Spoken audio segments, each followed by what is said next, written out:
Overcrowding at a migrant processing centre in Kent. The Chief Inspector of Prisons says conditions have worsened since the summer. The situation at the Manston facility is now described as wretched. Inspectors urge the government to get a grip. The fact that this is happening for women, children, families and other migrants is a great concern for us. After the Home Secretary spoke of an invasion of migrants, the Immigration Minister tells the BBC politicians must be careful with language, but also straight with the public. It is a very challenging situation with no simple solutions, but we're going to do everything we can to restore order and security to our borders. We'll be live in Manston and Westminster with the latest. Also this lunchtime. More debate about a windfall tax after the oil giant BP reports global profits of more than £7 billion in the 3 months to September. The former Health Secretary Matt Hancock has been suspended as a Conservative MP after revealing he's to appear on I'm a Celebrity, Get Me Out of Here. It's that man again, Chris Jordan. England's men's cricketers keep their World Cup hopes alive with a crucial victory against New Zealand. And from the hand of God to the auction house, the ball used to score one of football's most famous goals goes under the hammer. And coming up on the BBC News Channel, the Women's Rugby League World Cup gets underway this afternoon as hosts England take on Brazil at Headingley.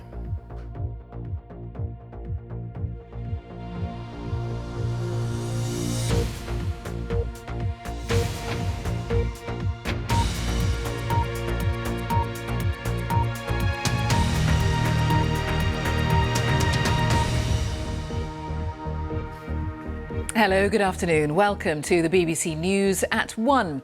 The Chief Inspector of Prisons says conditions at the Manston Migrant Processing Centre in Kent have worsened since the summer. In July, the facility was found to be working reasonably well, despite a number of risks. But since then has deteriorated significantly, with the situation now described as wretched. It comes as the Immigration Minister told the BBC that politicians should be careful with language after Suella Braverman claimed southern England was facing an invasion of migrants. Our correspondent Robin Brandt has this report. Flying the flag in red, white and blue, the Home Secretary still has questions to answer. Did you ignore legal advice, Ms Braverman? A polite smile was all she offered on her way into Cabinet this morning.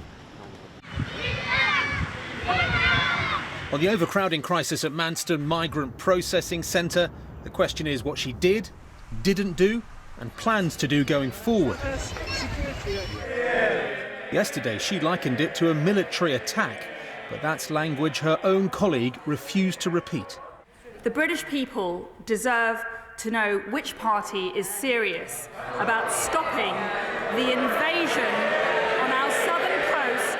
Well, I think it's a phrase that expresses very clearly the concern that millions of people feel across the country. Of course, as a minister in my position, you have to choose your words carefully, but I think that the scale of the challenge is very significant. A new report describes conditions inside these marquees as wretched. Migrants off boats are supposed to be processed in hours at Manston in Kent. Instead, there's a huge backlog. They're sleeping by and large on the floor. There are sort of rubber mats down, and then on top of the rubber mats they're putting blankets to turn them into sort of rudimentary mattresses. But it's cramped conditions. There are not proper beds. People are sleeping on benches in some of the marquees. And generally it's very uncomfortable, and particularly in the tent that's given over to families. Working out what caused this, who caused it, remains challenging. The local Conservative MP is still blaming the Conservative Home Secretary. 5 weeks ago, quite clearly the policy changed. The Home Secretary, I still believe, although she has said otherwise, decided not to commission more accommodation for people to be moved on into. And we then got the most horrible backlog, which we've got now. In Dover, on the front line, it's a daily worry for some locals, as the numbers coming over on small boats edges close to a record 40,000 this year. a lot of people have just had enough. I feel sorry for the people that are being exploited, but hey, you know, that's costing about £5 million a day in hotel bills. Yeah. So, no, something needs to be done. To me, it is getting out of hand. They say they're coming in because they're refugees, but a lot of them are not. They come from a safe country. Now, my understanding, if you come from a safe country, you're not a refugee, you're a migrant. Robin Brandt, BBC News. Well, let's go straight to our Home Affairs correspondent, Daniel Sanford, who is in Manston. What's happening there this lunchtime, Daniel? Well, the Immigration Minister said this morning that there were going to be a lot of efforts made to move people out of this migrant processing centre over the next few days. And certainly we've seen a number of coaches going in this morning, probably 4 or 5 coaches. None of them have yet come out. A number of migrants also left last night. So there's clearly an attempt to try and get the number that was 4,000 on Sunday afternoon back down to a more manageable level. But remember, only 48 people crossed the channel yesterday. So by definition, the more than 3,000 people that are still in this migration centre have been here more than the 24 hours that it was designed for. This is not a place with beds and all kinds of arrangements for people to sleep. It's a place where people are essentially sleeping on mats. We've seen people queuing up this morning to use the portaloos through the fences. So this is still a place which has got very poor level of facilities for people spending any length of time here, and certainly there are still 3,000 plus still inside the centre. All right, Daniel, thank you. Let's get more as well from our chief political correspondent, Nick Eardley. Following all of this at Westminster, and still a difficult situation, all of this for Suella Braverman, Nick? It is, Jane. You know, there's been a lot of controversy around Ms Braverman for the last few days, and there's been quite a lot of controversy over those comments she used in the Commons yesterday when she talked about an invasion in the south of England. Criticism from opposition parties, from charities, even from some Conservative MPs who think that the language was inflammatory. And it is worth just highlighting that a minister in Ms Braverman's own department wouldn't fully endorse her language this morning. Robert Jenrick, the immigration minister, saying that it was important that people in his position chose their words carefully, that yes, Ms Braverman was trying to convey the sense and the scale of the problem, but it wasn't a phrase that he had used. However, I think that the Home Secretary is probably a bit more relaxed about having rows over language and just how tough she's prepared to be on this issue than she is about what caused the backlogs that Daniel was just talking about at Manston. Although she denied yesterday that she'd blocked any people being moved out of the facility to hotels, there are still some close to the process who are alleging that she didn't do everything she could to speed up the process and was warned that that meant that the government wasn't following its legal duties. The Home Secretary told Cabinet this morning that there would be large numbers of people moved out of Manston in the next few days. The government will be hoping that that eases the overcrowding. I mean, some of the pressure on this goes away, but there are still those questions about the Home Secretary. Nick Eardley for now. Thank you. The oil giant BP has reported global profits of more than £7 billion between July and September. The figure is more than double that for the same period last year, driven by higher prices resulting from Russia's invasion of Ukraine. Let's talk to our business correspondent, Caroline Davis, who's been looking at the figures, which, again, Caroline, suggests the phrase windfall tax. It's what people talk about again. It is. It's the discussion that people keep having. So this isn't a massive surprise that we're seeing this level of profits. It's slightly higher than some analysts thought. But we've also heard, of course, from Shell last week. We've also heard from Aramco, from Chevron, multiple of these big oil and gas companies that produce the oil and gas making very large profits. As you say, this is partly to do with the fact that there have been supply issues relating to the fact that Russia invaded Ukraine. There's also increased demand because after the end of the lockdowns and the pandemic, a lot of the economy opened up again, so there was an increased demand for these energy bills as well. Now, along with this announcement from BP about the amount of profit it's making, they also said that they are expecting to pay around £700 million in the UK's windfall tax. So they are paying the windfall tax. That's different to Shell, who announced last week that they didn't think they were going to be paying that this year in 2022 because they're able to offset that against the investment that they've made in North Sea oil. But despite the fact that they are going to be paying this level of windfall tax, there's still this discussion about whether or not windfall taxes should be expanded. At the moment, this sort of tax isn't causing a massive financial headache for companies that are making this level of profit. So more and more politicians talking about oil companies bearing a bigger burden, given that we are seeing a lot of people struggling around the world with energy costs and the cost of living. We've heard this from President Biden. We've heard this from the COP president, Alex Sharma. And there is an expectation that potentially other countries around the world, potentially even in the UK, does this go any further? There's a lot of political discussion about it. OK, just a very quick thought as well about suggestions today of higher taxes generally. Yes, so this is something that the Treasury are briefing. Again, they're talking about the fact that more people, everyone is going to have to pay more tax.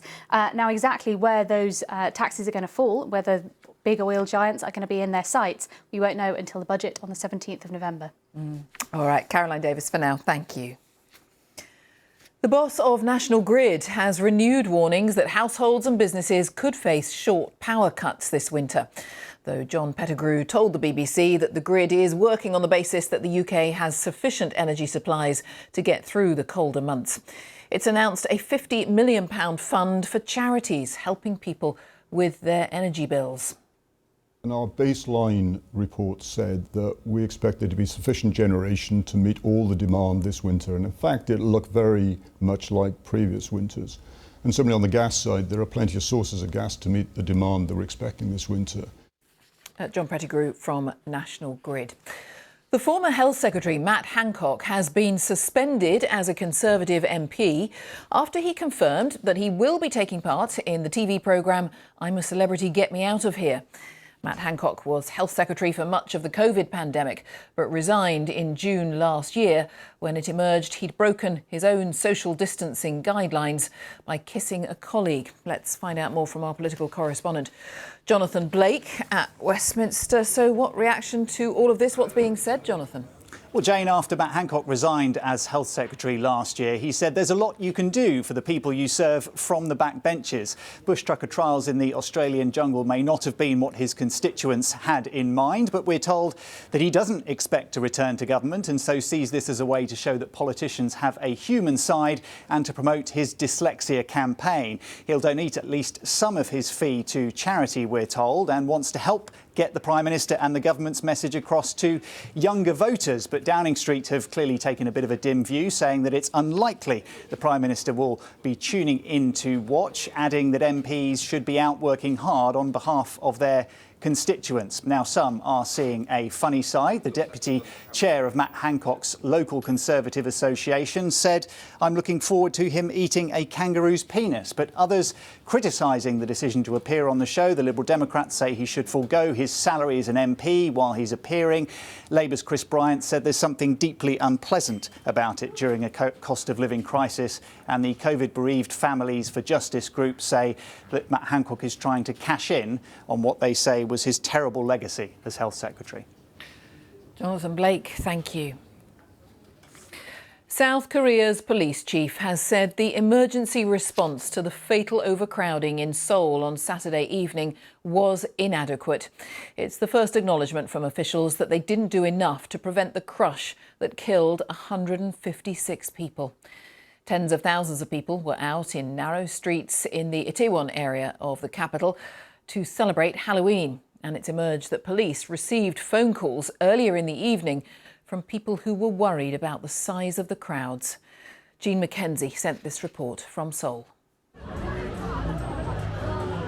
4 hours before the deadly crush, people could see the disaster coming. The first call to police was made around this time. The caller predicts what comes next. People are coming into the alley, but they can't get out. I barely escaped. It seems like people are going to be crushed to death.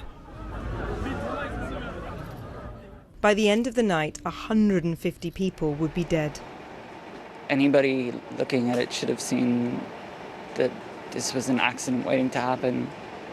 It's just, it really felt like it was so preventable. Police today revealed they'd taken numerous of these warning calls. This solemn bow from South Korea's head of police, an acknowledgement they'd failed. We think our response to those calls was inadequate, he says, and I bear a heavy responsibility. The other question is why police weren't sent ahead of time to control what was expected to be an enormous crowd. Because these young people gathered spontaneously, it wasn't clear who was responsible for keeping them safe. And with this came another admission. I agree that there was some deficiency in that crowd management, and we will reform and correct. Discarded clothes belonging to the dead are still in the gym where their bodies were first taken. This tragedy will be a lesson, South Korea's Prime Minister said, for us to change and become a safer country. It's unlikely these were the only mistakes. Jean McKenzie, BBC News. India's Prime Minister Narendra Modi has visited the site of the collapsed suspension bridge, which killed 134 people in western India.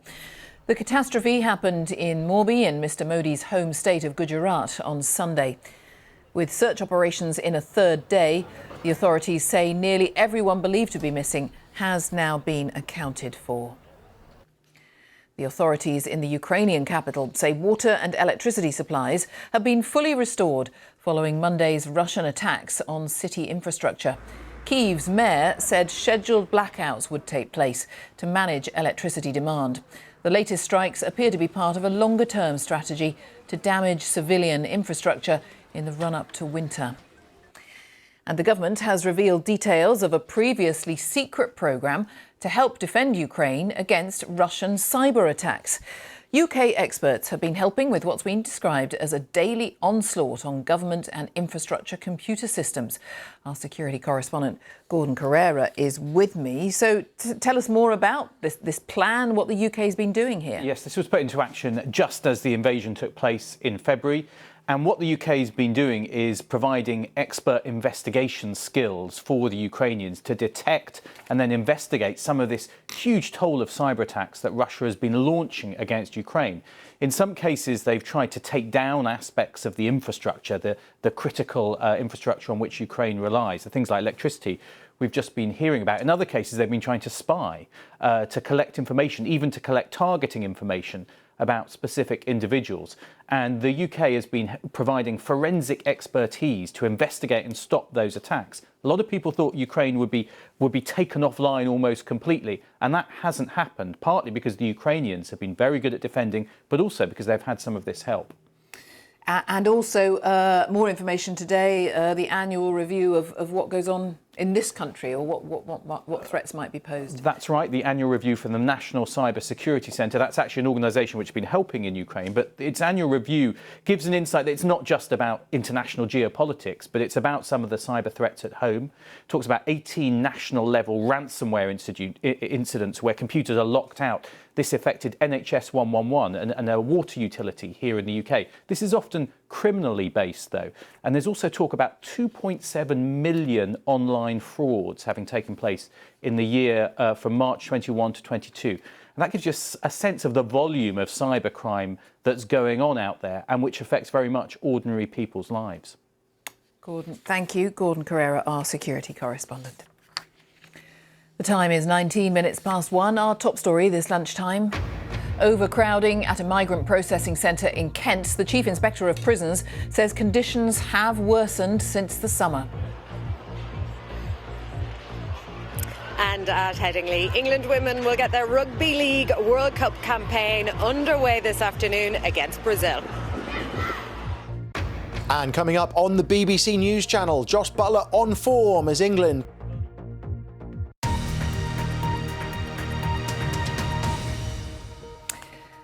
People in Israel are voting for the fifth time in less than 4 years in a general election that's again expected to be an extremely tight race. The country has been locked in an unprecedented period of political stalemate since 2019, when its longest-serving leader, Benjamin Netanyahu, was charged with bribery, fraud and breach of trust, which he denies. He's now hoping to stage a comeback with the help of parties from the far right. Our Middle East correspondent, Yolande Nell, sent us this report. Everyone makes a last-minute ditch for their candidate as Israelis head to the polls again. This election day seems familiar, but the results won't just be shaped by how people vote. They'll come down to the deals done. Israel has this very fragmented political system and it always relies on coalition governments. But what's really unprecedented is to have this period of such political stalemate where there are now 5 elections in under 4 years. Since the longtime leader Benjamin Netanyahu was charged with corruption, which he denies, the country's been deeply split. Current PM Yair Lapid has campaigned on official photo ops.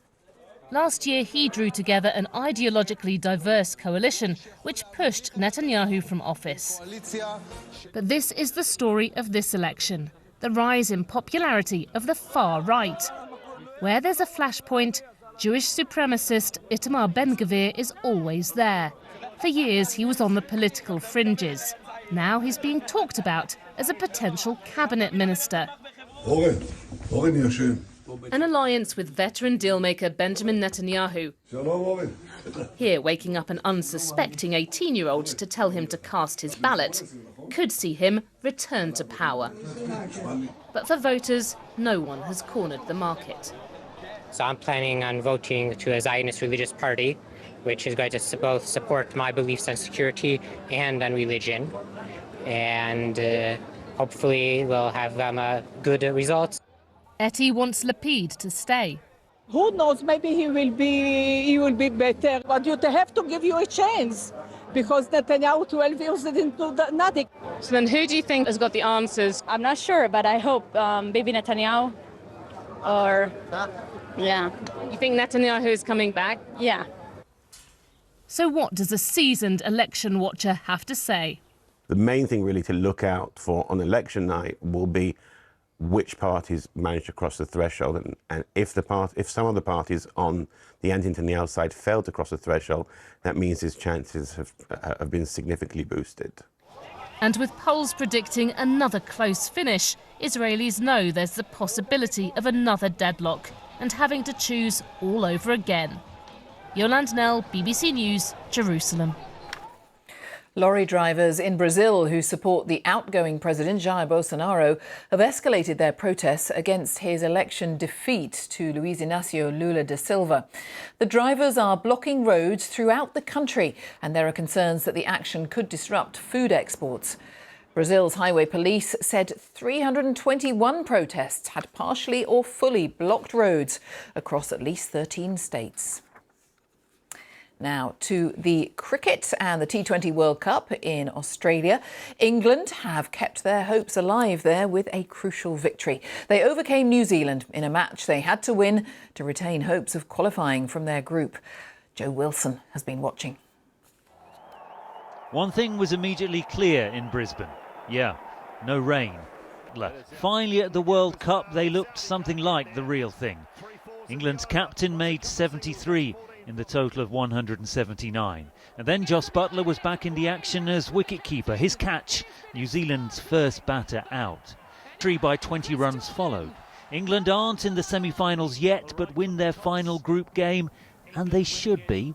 Joe Wilson, BBC News. The Women's Rugby League World Cup kicks off this afternoon with the hosts England taking on Brazil in Leeds. 15,000 fans are expected to watch the game at the Headingley Stadium. Let's cross to Sarah Mulkerrins, who is there for us. Hi, Sarah. Thanks, Jane. Yes, we all saw what the Euros did for women's summer over the summer, and now Rugby League is hoping for similar as the Women's World Cup gets underway. As you've been saying, England are taking part. They are the only home nation, in fact, to be playing in this tournament, and they will open their campaign here at Headingley this afternoon, taking on Brazil, who are making their debut in the competition. And it is the first time that the women's event and also the wheelchair tournament will take place alongside the men's competition, which is at the halfway point. It's a move to a more inclusive future, with England's players also getting paid to play for their country for the first time. There have been sacrifices to get this far. The players, they have had to juggle training and playing alongside careers and childcare. And the PE teacher, Emily Rudd, she is going to lead out the team this afternoon at her 4th World Cup. She's been speaking this week and has been asking fans to come out and support the team as they try to inspire a future generation and create a more sustainable future for the game. Brazil, though, they are an unknown quantity this afternoon. They only formed in 2018, and this is just their 3rd international. However, the England boss, Craig Richards, he is hopeful of a win today, and more importantly, a win for that trophy at the end of the tournament. Thank you very much, Sarah Mulcairns. Enjoy that, Sarah Mulcairns, with all the latest there on the rugby. Now we turn to the ball that Diego Maradona used to score his Hand of God goal against England at the 1986 World Cup. It is soon going to be sold at auction, and it's thought it could fetch £3 million. Our correspondent Nesta McGregor has been to Wembley, where it's on display before it goes under the hammer. The centre of attention, on display at Wembley, the home of English football, 36 years after causing England's players and fans so much heartache. Maradona just walked away from huddle then. Mexico City 1986 World Cup quarter-final, England versus Argentina. 0-0 until Diego Maradona decided to take matters into his own hands, punching the ball beyond the onrushing Peter Shilton. The ball seen crossing the line has been in the cupboard of the Tunisian referee until now. Do you admit it was a mistake, and is there any guilt about now profiting from that decision? I don't feel any guilt at this point, and the infamous hand of God is part of the game, and in football there is no guilt whatsoever if you think you made the right decision. In contrast, Maradona's second goal was one of the greatest the world's ever seen. His team won the game 2-1, and the striker eventually went on to lift the trophy. He won't need any of them. Oh, you have to say that's magnificent. England's players were left to lift each other's spirits. People have said they can't get close or touch it. Could you? Well, I didn't on the day, and I'm not going to try now. No, it's iconic. It's amazing seeing it, and it's in the memory bank, and good memories and bad memories. Earlier this year, the shirt worn by Diego Maradona in that match sold at auction for more than £7 million. The ball is expected to fetch upwards of £2.5 million. There's likely to be no shortage of bidders eager to own a piece of the Hand of God, but they'll have to put their own hands deep in their pockets. Nesta McGregor, BBC News. Now, plenty of us would argue that 2022 hasn't been a great year, with political turmoil, the war in Ukraine and the cost of living crisis uppermost in our minds. And that is all reflected in this year's choice of the new words selected for the Collins Dictionary. Daniel Rosney can tell us what they are. We started the year talking about one thing, Sue Gray's report over Partygate, the social gatherings around Downing Street during lockdown. We entered a new age in September as the Elizabethan era transitioned to Carolean, using the Latin name for Charles. From a new role to those already in post, because we're also being introduced to the act of quiet quitting, those who do only their basic duties at work. They might also be into a bit of splooting, which is to lie flat on the stomach with the legs stretched out, something animals do to reduce heat, seen in the unprecedented weather this summer. The annual list is to reflect our ever-evolving language. A number of the words that have really come to the fore have actually been quite serious, because I think that reflects the situation we're in. So we have Warren Bank in the list as well, which describes a place like a library or a place of worship that people can go to warm up without having to pay to put their heating on at home. And also Vibe Shift, which describes this kind of change in the general sort of contemporary mood. You know you're a fake. You know that your whole network, the way you cover it, is fake. Previous years, phrases like fake news, binge watch and climate strike were all listed, but this year's word of the year is used to describe the feeling of living through a period of war, inflation and political instability. Permacrisis. Others may prefer to use another choice word or two. Daniel Rosney, BBC News. And that takes us to a look at the weather prospects wherever you are in the country. Helen Willits is with me. Hi, Helen. Hi Jane. Ferocious was the, I think, word to describe the winds last night in the south. But actually I want to take a look at October's rainfall, because although it's been average, we're heading in the right direction, if you like. It has actually been well above average in Northern Ireland, and the rainfall figures for last night and yesterday are still being collated. And Changeable as well describes our weather for the next few days. Another deep area of low pressure barrels in tomorrow. That rain hangs around in the south. More low pressure Thursday before finally a drier day, we think, on Friday. But it doesn't last. There's more rain waiting in the wings. So, as I say, heading in the right direction. This chart shows accumulations of rainfall as we go through the coming few days. So the blues get deeper as that rainfall starts to total up, perhaps as much as 40 or 50 millimetres in many places by the end of the week, particularly higher ground, but a good 20 or 30 at lower levels. And the showers are bringing a lot of rain. Of course, by the showery nature, not guaranteed for all, but we've got lots of thunderstorms around at the moment with these showers as well, and gusty winds too, still gusting at 40 or 50 miles an hour in the south, so it's not as strong as last night. So drier, or driest, potentially northern England, Scotland, and drier for Northern Ireland. But still, look at the temperatures. They should be between 10 and 13 at this time of year. It's still mild, but not quite as mild tonight. The showers keep coming and going through this evening, but after midnight tend to fade away for a short period of time. And so we could see, well, single-digit figures, so perhaps a little bit of grass frost and also a little bit of mistiness in a few places first thing in the morning to watch for. But again, more wind and rain is on the way. Widely windy, inland gales, severe gale force winds forecast around the Irish sea coast, and several hours of quite persistent rain. Now, it doesn't look as if it'll reach the south and east until after dark, so pleasant and mild here, but windy. But elsewhere, some pretty atrocious driving conditions, certainly. And still mild, although tempered by the fact that we've got those strong winds and heavy rain. Then once the rain does finally reach the south and east during Thursday, Wednesday night into Thursday rather, it hangs around. Now the uncertainty, it's often the case with one of these waving weather fronts, is how long it'll last and hang around. But at the moment it looks like a pretty wet day on Thursday, lots of for the south and east, lots of showers following, and perhaps a drier window of weather elsewhere, and temperatures close to the seasonal norm. We haven't seen that for a while.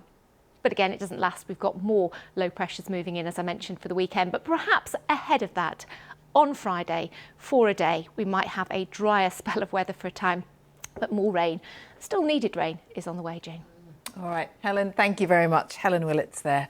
And that is it from the news at 1 for today. On BBC One, we'll join our news teams now, wherever you are. Have a good afternoon. Bye-bye.